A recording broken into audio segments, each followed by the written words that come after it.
오늘부터 이제 부처님 말씀과 마음공부 책을 가지고 이야기를 하도록 하겠고요.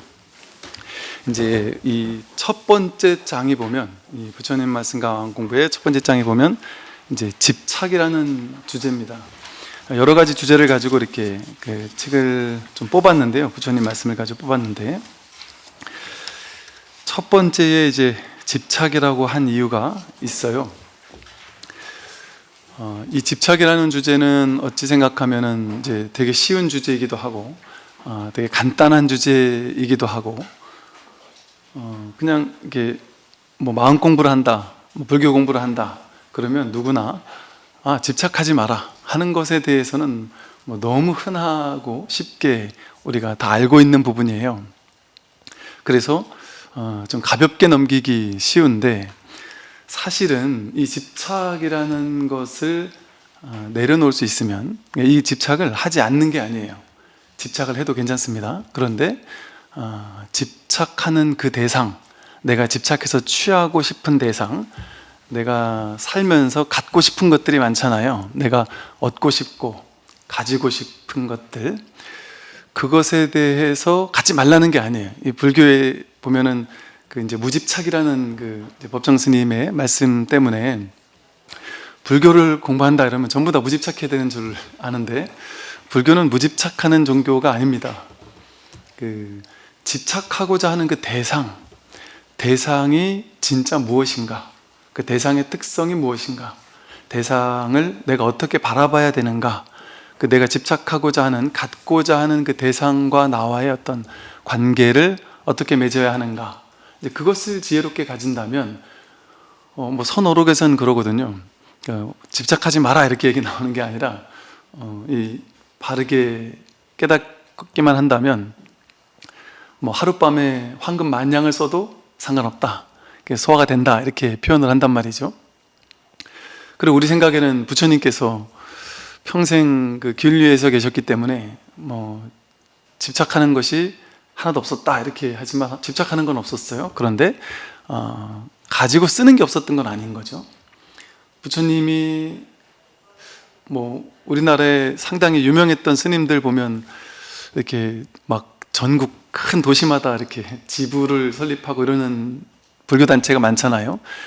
그런데 그 이제 시초가 부처님이었죠. 부처님은 당대에 요즘같이 막 건축 기술이 발달하지도 않았고 통신 같은 것들이 발달하지도 않았는데도 불구하고 소식만 듣고, 부처님이라는 깨달은 자가 나타났다라는 소식만 듣고 인도 각국에서, 그때 한 16개 나라가 있다고 하는데 각국에서 우후죽순으로 임금들, 장자들 혹은 뭐 크고 작은 수많은 신도님들께서 자발적으로 이렇게 그 지역마다 거점 도량을 뭐 여건에 맞춰서 만든 거예요. 그래서 불교 경전에 나오는 도량만 해도 그 개수를 헤아릴 수 없을 정도로 많거든요. 크고 작은 도량까지 다 합치면.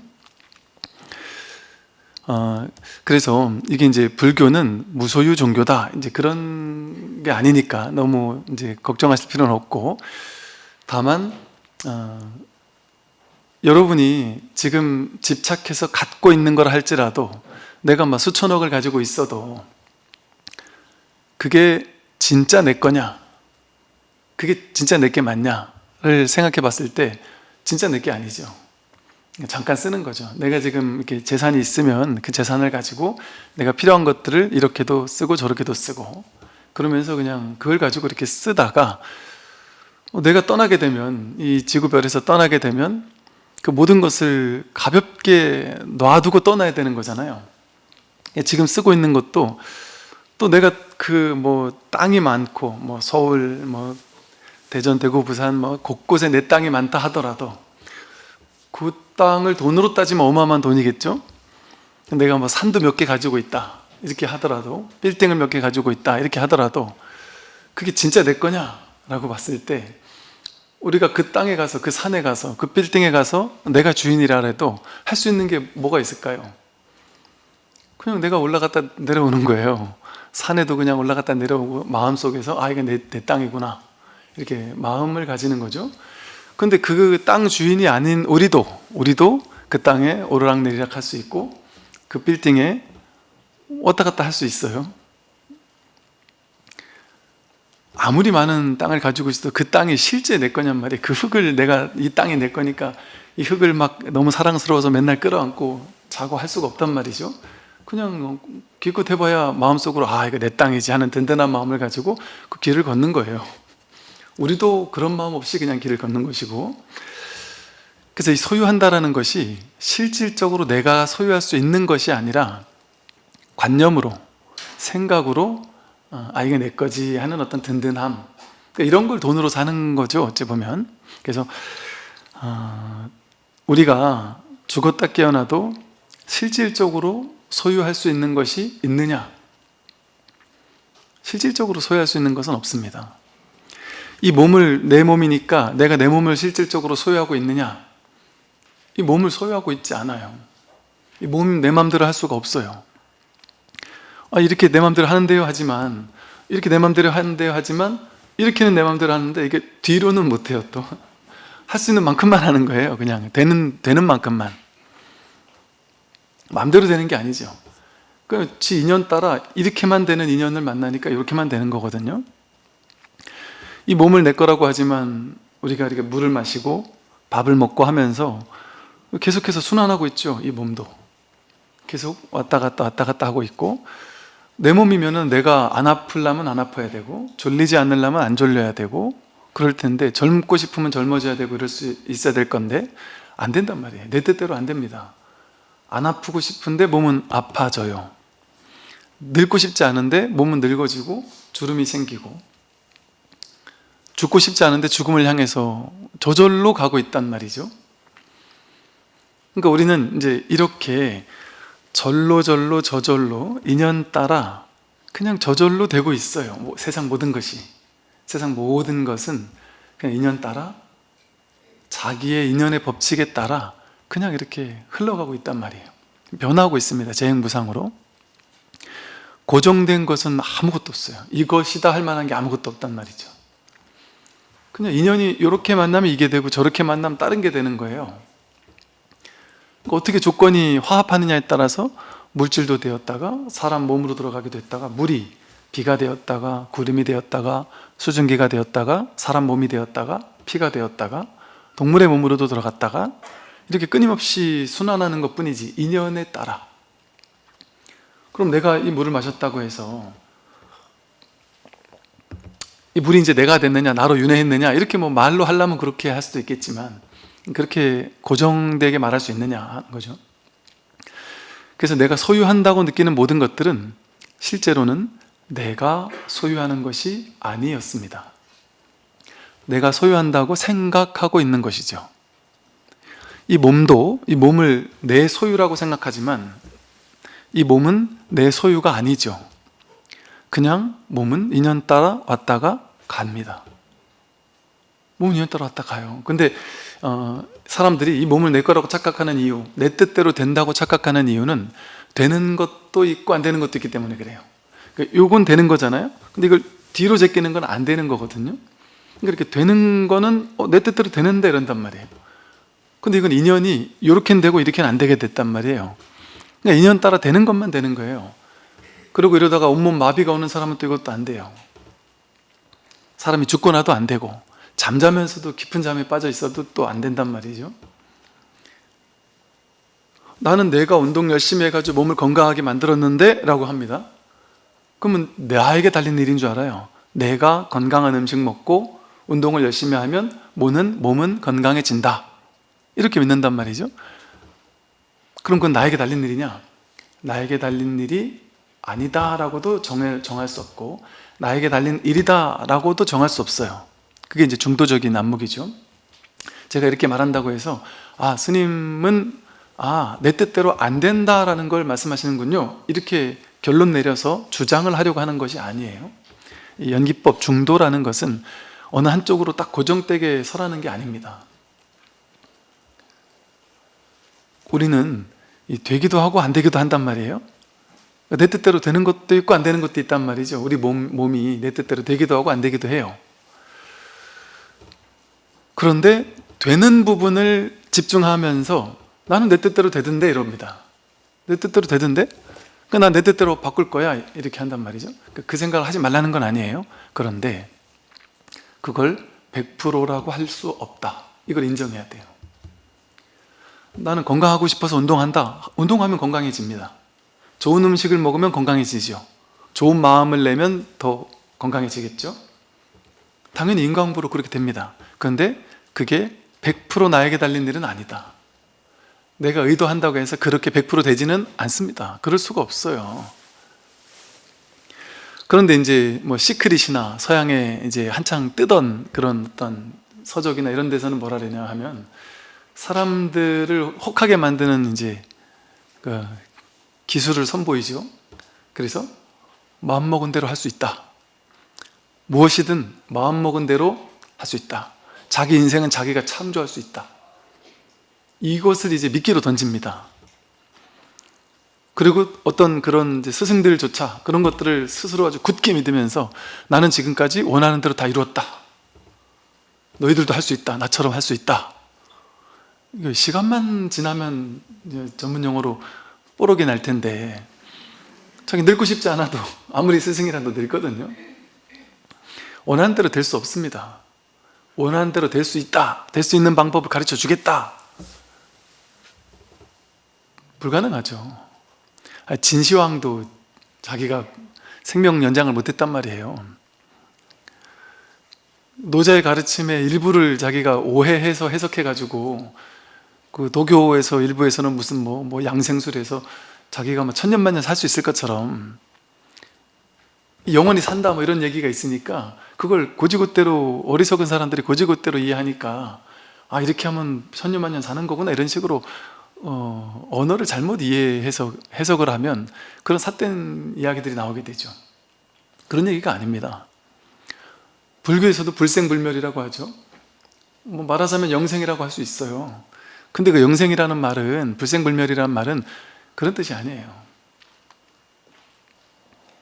그러니까 본래 이 몸은 태어나고 죽는데 본래는 진짜는 태어날 수도 없고 죽을 수도 없다라는 얘기거든요. 그러니까 이 몸을 나라고 여기면 우리는 반드시 생멸하죠. 그러니까 이게 이제 그 근본적인 우리의 어리석음입니다. 근본적인 어리석음은 무엇이냐? 나도 실제하고 세상도 실제한다. 그래서 나라는 실제가 내 것을 더 많이 늘려나가는 것이 내 인생의 최고의 목표죠. 왜? 내가 있으니까 내 거를 늘려나가야 되니까요. 그래서 내 돈, 내 명예, 내 권력, 내 지위를 늘려나가야 되고 내 건강을 늘려나가야 된다. 젊음을 오래오래 지속시켜야 된다. 이런 식으로 최초의 집착이 바로 자기라는 집착이에요. 그리고 나다, 내 것이다, 내 맘대로 한다. 나다 하는 어리석음이 있으니까 내 것이다라는 내 소유가 있다고 착각하고 또 내 맘대로 한다, 내 뜻대로 한다라는 망상을 일으켜요. 근데 좀 전에 말씀드린 것처럼 내 뜻대로 되는 것 같지만 내 뜻대로 안 되는 게 많죠. 그리고 내 뜻대로 되는 것도 어느 시점에 일시적으로 내가 원하는 것 중에 일부가 내 뜻대로 되는 거지 모든 것이 전부 다 내 뜻대로 내 마음대로 되지를 않습니다. 그럴 수가 없어요. 그러니까 자기 마음대로 마음만 먹으면 무엇이든 만들 수 있습니다. 창조할 수 있습니다 라고 해서 낚시질을 해서 사람들을 이렇게 창조하는 법을 가르쳐 주려고 한다. 근데 방편으로는 가능해요. 방편으로는. 젊은 사람들에게는 그런 방편도 필요합니다. 저도 그렇게도 해석하기도 하고요. 방편으로는 그런 말을 쓸 수도 있죠. 왜냐하면 이 꿈의 세계, 이 현실의 세계, 인과응보의 세계에서 어떻게 마음을 쓰면 이걸 이렇게 이룰 수 있는지가 또 용 아닌 건 아니란 말이죠. 그러나 그걸 100% 그렇다 할 수 없어요. 여러분 잘 아시잖아요. 여러분 마음대로 안 되잖아요. 내 자식 내 거 같은데 내 마음대로 안 된단 말이에요. 근데 그게 이상한 게 아니에요. 내 자식만 내 뜻대로 안 되는 게 아니라 나도 내 뜻대로 안 되거든요. 그런데 어떨 땐 된단 말이에요. 어떨 땐 내 자식 내 마음대로 되던데 이러고요. 또 이제 사회에 좀 높은 자리에 있는 밑에 사람들을 이렇게 데리고 있는 사람들 뭐 이렇게 이런 사람들이 이렇게 말하는 분들이 계세요. 아주 자신만만하게 저 리더라는 사람이 밑에 부하 직원들을 그런 거 하나 거느려가지고 저런 사고를 치게 만들고 저렇게 문제가 있게 만드냐고 하면서 사람들을 약간 무시하는 발언을 하면서 나는 지금까지 그런 적이 없었다. 나는 마음먹은 대로 밑에 사람을 잘 효과적으로 통제하는 방법을 난 안다. 이렇게 하면 되는데 그걸 못해서 어리석어서 그렇다 하고 자신만만하던 사람이 있었어요. 그 자기는 모든 걸 아는 것처럼, 그걸 못한 사람은 어리석은 사람인 것처럼, 잘 모르는 리더인 것처럼 얘기를 했었거든요. 자신만만했어요. 근데 그분이 얼마 안 있다가 그분 회사에서 큰 안 좋은 일이 생겼거든요. 그러고 나서 바로 얼마 안 있다가 충격을 받더니 나중에 저를 만나서 하는 말씀은, 제가 그때는 정말 경솔했고 어리석었고 너무 교만했다. 내가 한번 이 속절없이 무너져 보니까 아, 이게 내 뜻대로 되는 게 아닐 수도 있구나. 내가 내 뜻대로 된다고 생각하니까 내가 너무 오만을 부릴 수밖에 없었군요. 아, 세상은 그런 것이 아니었네요 하면서 겸손해지더란 말이죠. 이처럼 내 뜻대로 되는 게 있어요, 어느 정도는. 그럼 그걸 가지고 일반화시켜서 뭐든지 내 뜻대로 할 수 있다 이렇게 생각하고 그걸 규정지었게 되면 그때부터 괴로워집니다. 왜냐하면 인생은 내 뜻대로 되는 것도 있고 안 되는 것도 있는데, 그것이 내 뜻대로 펼쳐지는 게 아니라 인연 따라, 법계의 뜻대로. 근데 그 인연 따라라는 건 뭐예요? 내가 마음먹은 거, 내가 말하는 거, 내가 행동하는 게 이게 가장 인연들 중에 가장 큰 인연이에요. 그러니까 나에게 달린 게 상당히 큰 거죠. 뭔지 아시죠? 내가 성공하고 싶으면 내가 마음을 내면 성공할 확률이 훨씬 높아집니다. 인연이 조금 안 되는 사람이라 할지라도, 복이 좀 없는 사람이라 할지라도 내가 금생에 살면서 더 열심히 살고 열정을 가지고 살고 어떻게든 해보겠다 하는 강력한 어떤 열정을 가지고 살면 성공할 확률이 훨씬 많아지죠. 복이 없는 사람도 복을 좀 얻을 수 있는 확률도 많아지고, 마음을 복스럽게 쓰고 또 베풀고 이렇게 살면 또 복을 더 많이 받을 확률이 높아지죠. 그걸 인과응보라고 그래요. 그래서 나에게 달리지 않았다라고는 할 수 없어요. 상당한 것이 나에게 달려 있어요. 그런데 나에게 달린 게 100%냐 하면 그거는 결코 아닙니다. 그러니까 이러면 어때요? 이런 걸 이제 중도에서는 이렇게 표현하죠. 나에게 달린 일이 아닌데 나에게 달린 일이 아닌 것도 아니다, 이렇게 표현을 해요.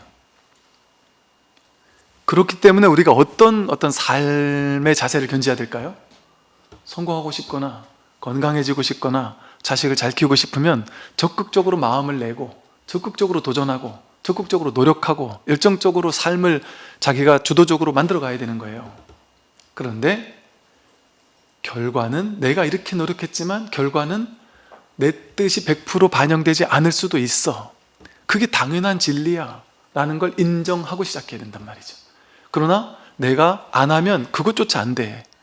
근데 내가 열심히 노력하면 안 될 것도 될 수도 있는 확률이 점점 높아질 거야. 그러니까 나는 최선을 다해. 그러나 결과는 나에게 달린 일이 아니니까 그냥 내맡긴다. 인연에 내맡기는 거예요. 우주법계의 법신부처님께 내맡긴다, 이런 자세. 이게 가장 지혜로운 거죠. 이걸 보고 응무소주 이생기심이라 불러요. 마땅히 머무는 바 없이 마음을 내라. 머무는 마음이라는 건 집착하는 바가 없다는 거예요. 집착하는 바 없이 마음을 내라고 말을 하는 거죠. 너무 많이 들어본 이야기잖아요, 지금 이 얘기가. 그죠? 그래서 이런 얘기가 나올 때마다 여러분 머릿속에 어떤 작용이 일어나냐면, 아이고 졸려라, 스님 그 얘기는 내가 다 아니까, 내 지금 불교 공부한 지 년이 몇 년 차인데 지금 그래 쉬운 얘기를 하십니까? 저 지금 그거 좀 수준 높은 얘기를 좀 해주세요. 그 제가 다 압니다, 이렇게 얘기를 해요. 이거를 여러분이 만약에 정말로 알고 있다면 지금 공부가 끝나요. 여러분은 이렇게 생각해요. 집착을 내려놓으세요 라고 하는 법문을 들으면 마음에서 집착 내려놓으라는 건 수준 낮은 방편의 법문이고, 이제 견성을 얘기하고 깨달음을 얘기하고 본래 면목을 딱 얘기를 하면 저건 수준 높은 법문이야, 이렇게 생각해요. 완전한 오판입니다. 완전한 오판이에요. 제가 이 말씀 드린 이유가 있어요. 지금 이 내용이 전반적으로 쉬운 내용이에요. 아주 쉬운 내용이에요. 근데 우리는 지금까지 그동안 부리송이니 달마대사 혈맹론이니 육조단경이니 어려운 선본문을 했었잖아요, 그동안. 근데 갑자기 이렇게 쉬운 얘기를 딱 이제 들고 나오니까 어떤 분들은 혹시나 우리 수준을 뭘로 알고 지금 이렇게 쉬운 거 가지고 이렇게 하시나 이럴지 모르겠는데, 그 생각만 내려놓으면 여러분, 불성 본래 면목 주인공은 대단한 법문이고, 이렇게 집착을 내려놓으라는 거는 이거는 사사로운 법문이다. 이 상만 내려놓으면요, 이 상이 없으면 여기서 문득 이 집착을 탁 내려놓게 되는 순간 그게 견성이 돼버려요. 견성이 견성, 성품을 본다 이러잖아요. 본래 면목, 주인공, 불성을 본다 이러잖아요. 불성이 따로 없어요. 육조 스님 말씀하신 본래 무일물이잖아요. 선사 스님들은 끊임없이 자기 성품을 확인해라 이렇게 얘기를 하지만, 선사 스님들은 끊임없이 뭔 얘기를 하시는지 아세요? 한 60%는 자기 본래 면목을 확인해라 이러고 주인공 본래 면목을 계속 설해요. 그런데 그 조사 스님들의 어록을 보면요, 한 30-40%는 주인공이 어디 있고 본성이 어디 있어서 본성을 찾으려고 하느냐, 본성이 따로 있는 게 아니다라고 설하신단 말이에요. 법화경에 비유해 보면, 저 불국토까지 가려고 인도자가 중생들을 막 끌고 가는데 사람들이 너무 힘들어하는 거예요. 그래서 중간에 가짜로 화성이라고 해서, 화성의 비유라고 해서 거짓으로 환영처럼 성을 하나 만들어요. 야, 저까지만 가면 된다, 거의 다 왔지? 사람들이 힘을 내서 간단 말이에요. 그럼 거기에 갔더니 환상으로 만들어지는 성에 아름다운 것들이 있고 음식도 풍부하고 마실 물도 있고 되게 편안하게 사람들이 푹 쉬어요. 그러니까 힘이 좀 넘친단 말이에요, 푹 쉬어서. 그럼 이제 화성을 싹 없애버리고 나서, 미안해, 사실 여기 다가 아니야, 이제부터 이제 저까지 가야 된다, 이렇게 얘기를 해서 이 화성을 싹 없애버려요. 그게 화성의 비유거든요. 중생들은 저까지 가자고 하면은 아예 시작도 안 할 게 뻔하니까, 야, 요만큼만 가면 돼 하는 거예요. 우리 군대 가면 병사들한테 그러잖아요. 야, 요만큼만 하자 해놓고 가보면 또 있고 할 수 있단 말이죠. 견성이라는 게, 자기 본래 면목 주인공이라는 게 선불교에서 독특하게, 여러분 그 신기하잖아요. 초기 불교를 공부하면 무아라고 하잖아요. 아트만도 없다고 하잖아요. 고정된 실체적 자아란 건 없다라고 하는 게 불교의 핵심이잖아요. 근데 중국 불교 오니까 선불교에서는 본래 면목 주인공 자성을 얘기한단 말이에요. 그리고 대승불교에서도 열반경 같은 데서 상나가정이라고 해서 이 본성은, 열반이라는 것은, 또 자기의 불성이라는 것은, 열애장이라는 것은 상나가정의 특징이 있다. 항상 하고 항상 즐겁고 고정된 실체적 자아, 나라는 게 실제 있고, 이것은 항상 깨끗한 것이다, 이런 식의 표현을 한단 말이에요. 이게 대승불교의 방편입니다. 놀라운 방편. 그러나 이 방편은 뭐예요? 항상 방편은 임시방편이라는 말이 붙어요. 임시로 쓰고 뺏어야 되는 거예요.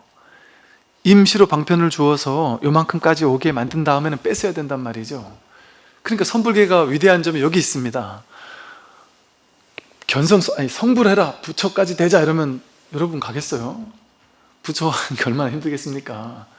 쉽지 않단 말이에요. 그러니까 부처 되는 거는 못한다고 하니까 오케이, 기가 막힌 방편을, 여러분 그 영어 잘하는 거는 어려운데 영어 교수법은 나날이 발전하죠, 그죠?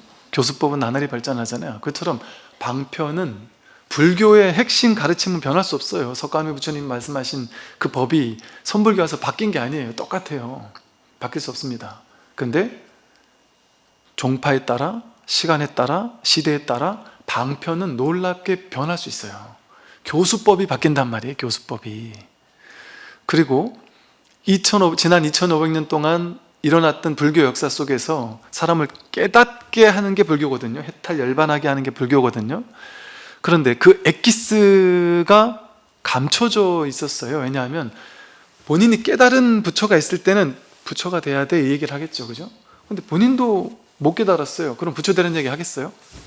거기서 나오는 그냥 교리 같은 거나 이렇게 읊어주는 것밖에 못할 거 아니에요. 그러면 깨닫게 못 만드니까 그냥 열심히 갈고 닦는 것만 시킨단 말이에요. 그러니까 갈고 닦는 기도, 수행, 이런 방법론만 치성한단 말이죠. 그러니까 그게 2500년 불교 역사였어요. 진짜 깨달음이라는 거는 사라져버리고 그냥 막 갈고 닦는 이런 어떤 쭉쟁이 같은 것들이 많았단 말이죠. 그러다가 선불교가 등장하면서 놀라운 방편을 고안해낸 거죠.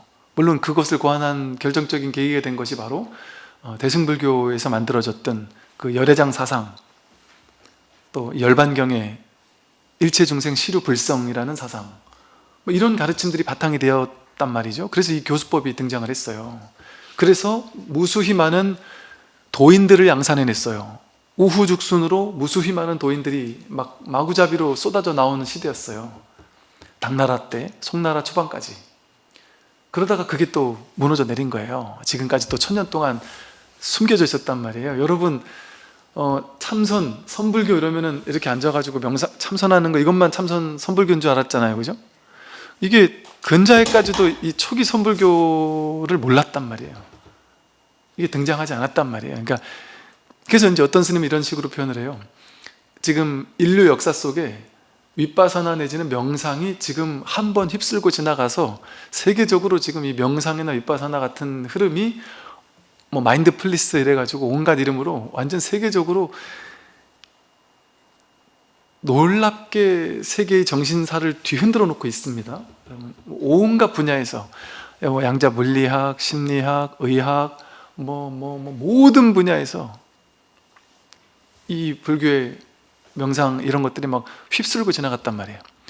그런데 이 명상 지도자들이 좀 궁금해하는 것이 이 정도로 세계적으로 명상의 분위기가 강탈을 했으면 이 명상하는 사람이 어마어마하게 나와가지고 막 그냥 어마어마하게 많은 사람들이 명상을 1년, 2년만 하다 그만두는 게 아니라 5년, 10년 계속 해야 되는데 지금 세계적으로 유행하고 있는 이 명상의 흐름은 단점이 처음에 여기 뭔가 있나 싶어서 실천하고 좀만 해봐도 효과가 있으니까, 왜냐하면 내가 너무 분별망상 속에 있다가 명상을 하는 걸 통해 생각을 잠시 내려놓으니까 너무 편안하고 고요하고 번잡하고 고통스러웠던 사람들은 그게 바로바로 쉬워지니까 바로바로 목격이 되니까 놀라운 거예요.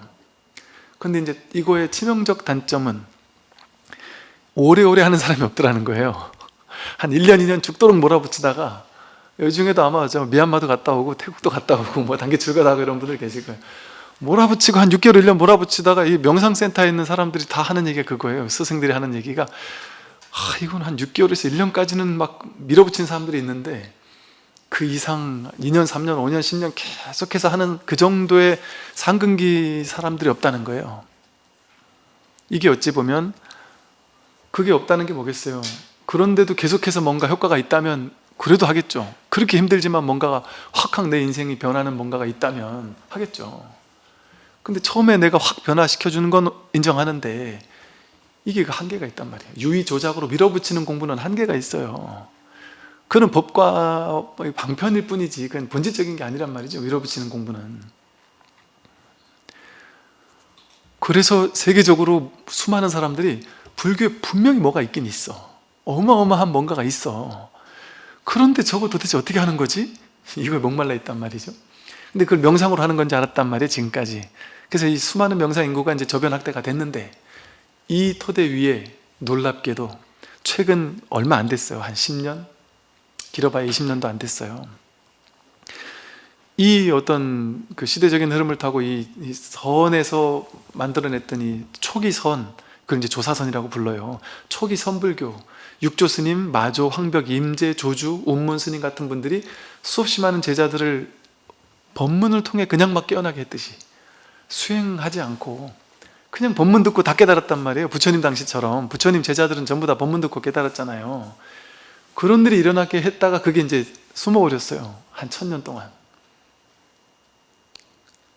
그 숨어진 데는 이거는 수행법, 부처님 말씀 중도는요, 또 대승불교 반야경에서 말하는 반야바라밀이라는 것은요, 여러분 연불할 줄 아시죠? 그 경전 독송할 줄 아시죠? 뭐 다란히 외울 줄 아시죠? 뭐 윗바사나도 할 줄 아시죠? 전부 다 할 수 있어요. 하는 방법이 다 있어요. 다 할 줄 알아요. 근데 여러분 중도 할 줄 아세요? 반야바라밀 할 줄 아세요?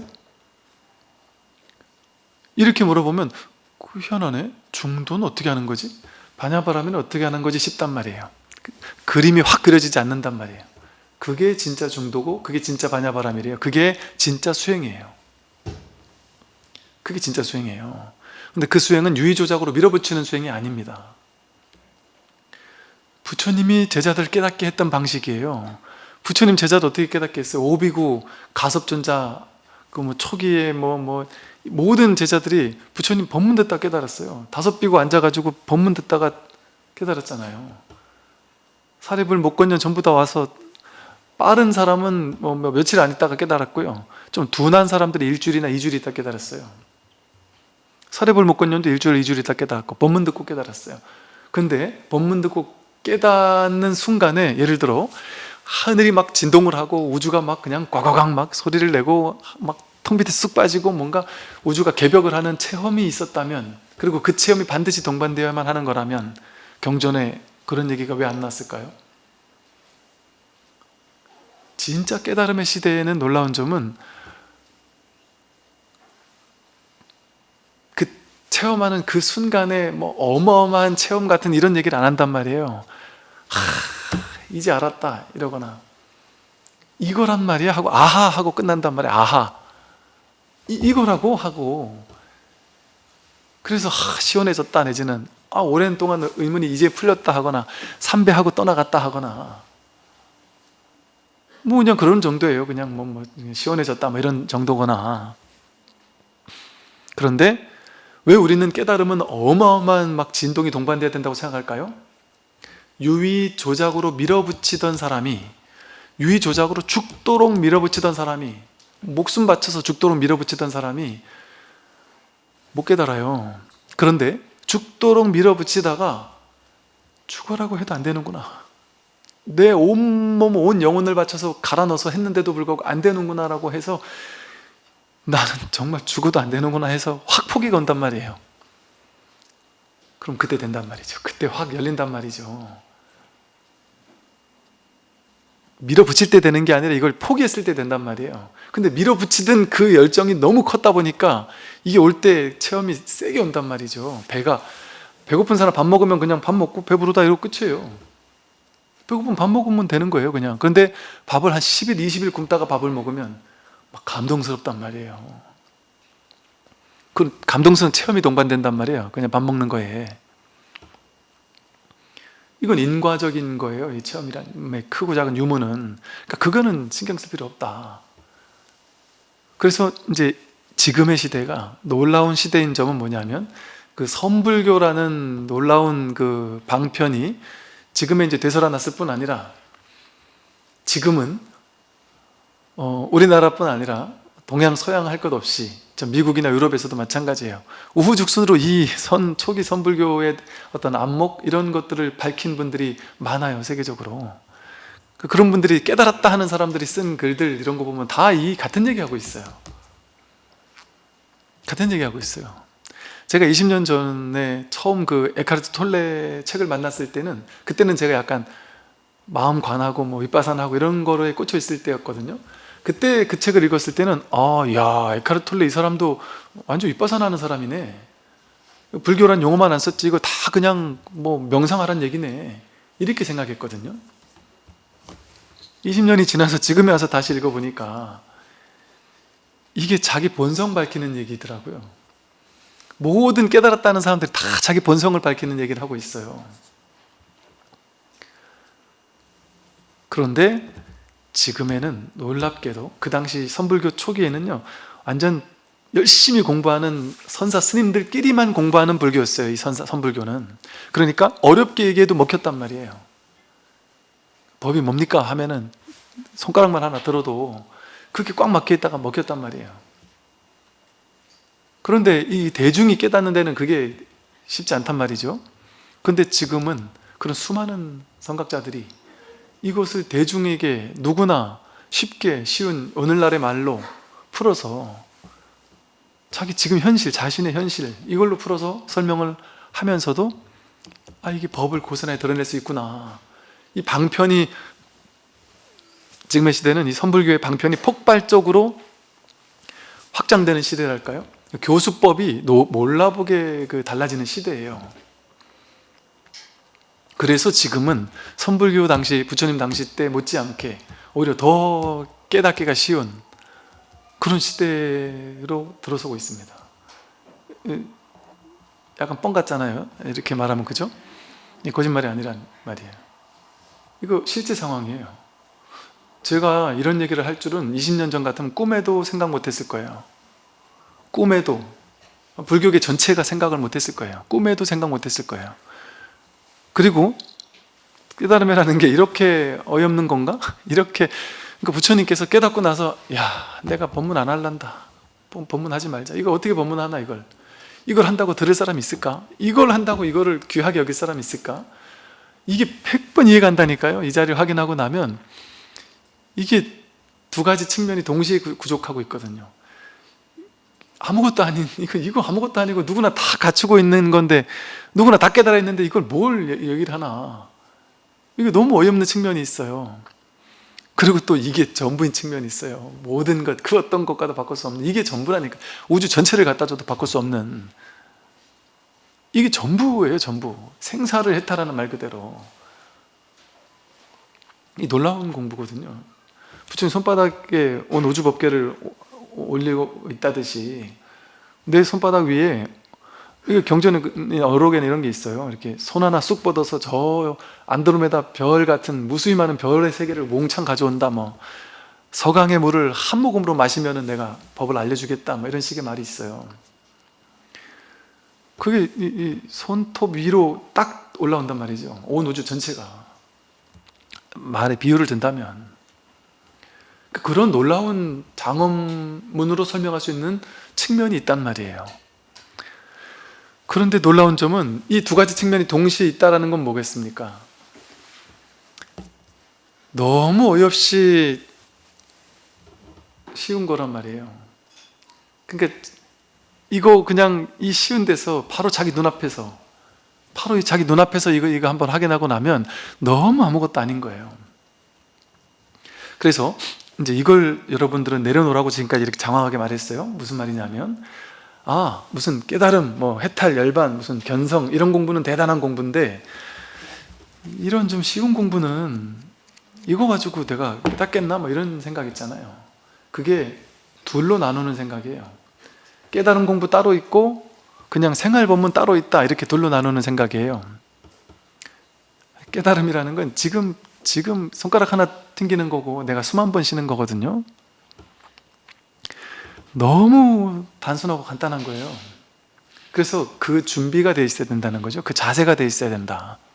이 아무것도 아닌 것을 내가 받아들일 수 있을까? 그러니까 이게 공부를 많이 하고 연구를 많이 한 이런 분들보다 차라리 공부를 별로 안 했거나 내가 내 공부에 대한 아상이 별로 없는 사람이 공부하기 훨씬 좋아요.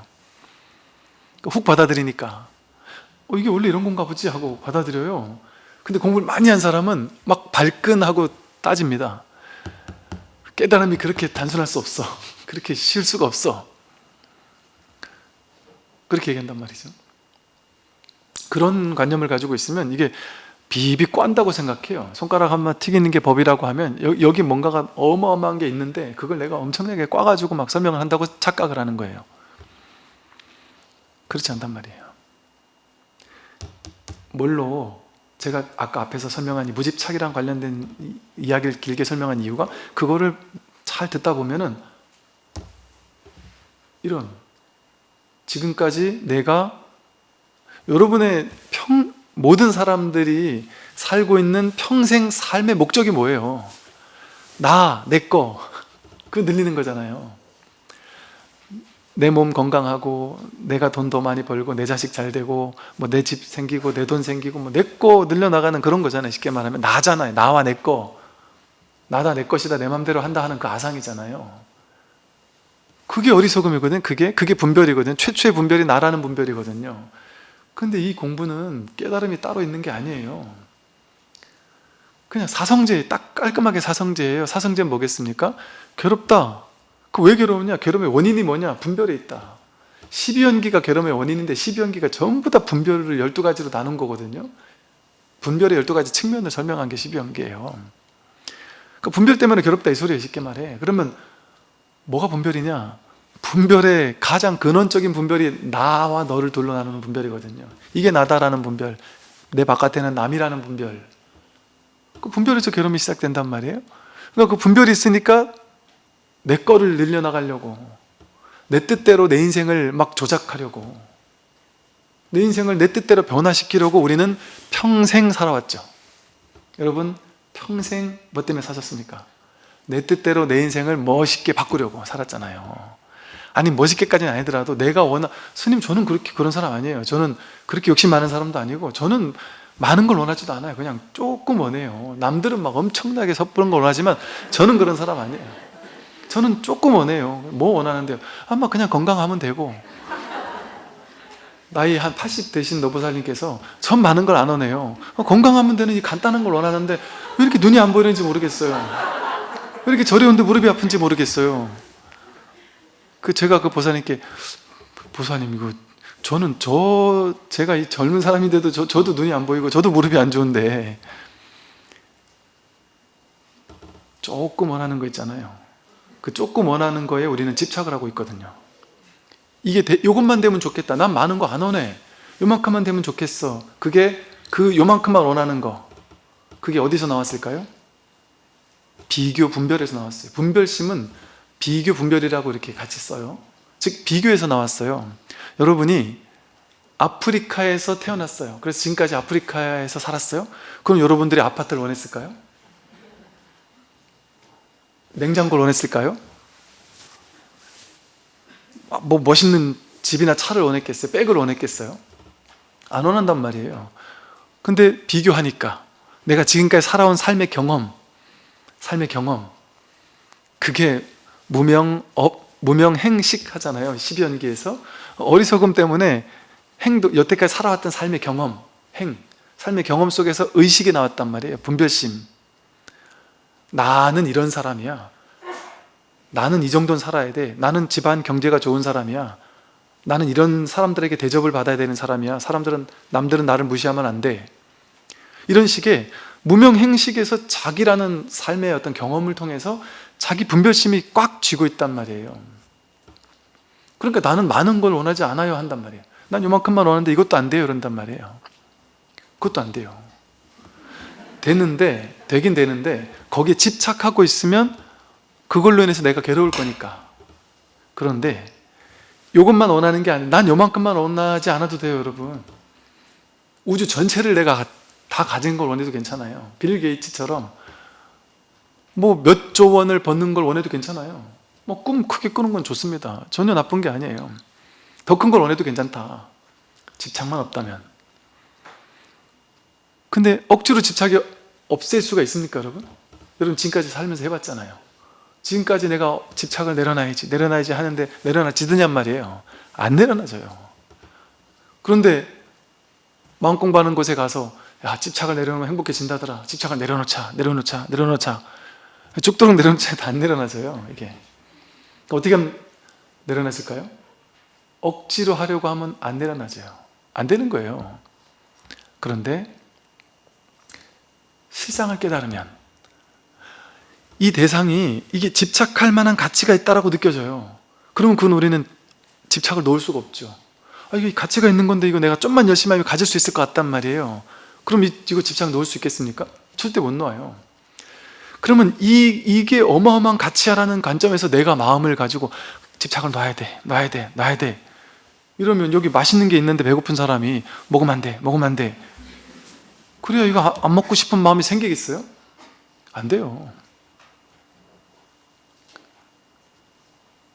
내가 이게 어마어마한 가치가 있는 거라는 착각을 가지고 있다가 이게 그런 가치가 있는 게 아니었구나 하고 이거의 본질을 깨뜨리면 된단 말이에요. 이걸 본성이라 했단 말이에요. 이거의 본성을 깨닫게 되면 이게 그렇게 가치가 있는 게 아니었구나 한단 말이죠. 나아가서 이걸 갖고자 하는 나라는 존재가 일지중지하면서 우리는 살았는데 이게 그렇게 가치가 있는 게 아니었구나, 이게 진짜 내가 아니었구나, 이거의 허망성, 이거의 공성, 이것을 자각하게 됐을 때 집착을 내려놔 이런 얘기를 하지 않아요. 저절로 내려놔진단 말이죠. 그냥 이거는 깨닫고 나면은 억지로 집착을 내려놔야 되는 게 아니에요. 불교에서 무집착하는 말은 여러분 집착을 내려놓으세요. 이거 그런 윤리도덕을 강요하는 게 아니고 실천 윤리를 강요해서 여러분에게 그걸 실천하라고 막 길을 써서 얘기하는 게 아니에요. 안 되니까, 안 되는 줄 뻔히 아니까. 그래서 불교에서는 법문을 통해서 이것이 왜 실제 내가 아니고 세상이 아닌지, 이것을 왜 실제 내가 집착할 만한 가치가 있는 고정된 자아나 실제가 아닌지, 그것을 깨닫게 하는 거예요. 그러면 이 사실을 깨닫게 되면, 예를 들어 보십시오. 이제 앞으로 차차 설명드리겠지만, 나가 몸이 계속 왔다 가잖아요. 오온 개공 반야심경에서 오온 개공 도일체 고액하듯이 오온이 내 몸이거든요. 몸과 마음을 오온이라 했는데, 정신적 물질적인 나의 구성 요소를 오온이라 했는데, 오온 개공을 조견하면 일체의 고통과 액난에서 벗어난다 이 말이잖아요. 그럼 이게 몸과 마음이 내가 아닌 줄만 알면은 괴로움에서 벗어난다는 거거든요. 그럼 보십시오. 몸 왔다 가잖아요. 이거는 뭐 너무 분명한 거 아니에요? 여러분 갓난아기 때 몸하고 지금 몸하고 똑같은 게 하나라도 있을까요? 갓난아기 눈동자의 일부분은 지금까지 남아 있을까요? 피부가 4개월이면 한 번씩 옷을 갈아입는데요. 4개월에 한 번씩. 몸의 모든 장기기관이 뭐 몇 개월에 한 번씩 계속 변한단 말이에요. 바뀐단 말이에요. 어떻게 어릴 때 몸과 지금의 몸이 같을 수가 있어요? 다 바뀌었죠. 우리가 먹으면서 계속해서 이게 순환하고, 뭐랄까, 미립자의 차원에서는 뭐 10의 마이너스 23승에 한 번씩 찰나생 찰나멸한다 그래요. 우리 몸은 계속해서 생멸하는 거예요. 그럼 다 빠져나간단 말이에요. 땀으로도 나가고 오줌 똥으로도 나가고 몸에서 자발적으로도 나가고, 그러면서 들어오고 나가고. 대지의 지수화풍, 외사대라고 하는 대지의 지수화풍이 내 사대라고 하는 내 안에 내 몸이라는 지수화풍으로 순환하는 거예요. 순환하는 거. 그러면 순환하지 않고 이 모든 순환 과정을 딱 컨트롤하는 어떤 정신적인 엑기스, 어떤 핵심적인 컨트롤 타워, 나라고 할 만한 실체가 딱 있어서 이 모든 걸 여기서 내가 야 넌 들어와라, 너는 나가라 하면서, 얘는 절대 불변하는 뭔가가 있을까요? 그게 없단 말이에요. 그게 있다고 하면 그건 아테만 힌두교란 말이에요. 그게. 근데 이런 게 없단 말이에요. 이런 엑기스, 나라는 고정된 자아 실체가 없단 말이에요. 이 말은 무슨 말이겠습니까? 여러분은 나가 있다고 느끼잖아요. 왜냐하면, 그래서 뭐를 나라고 여기냐면, 난 원래 착한 사람인데 이 착한 사람을 나라고 여겨요. 그럼 여러분은 진짜 착한 사람이 나의 자아일까요? 지금같이 평화로운 시대에선 내가 착한 자아를 유지할 수 있을지도 몰라요. 근데 전시가 되면, 전쟁이 생겼다.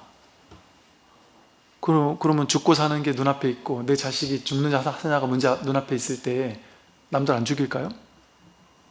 저 사람 안 죽이면 내가 죽는데요? 변한다니까요?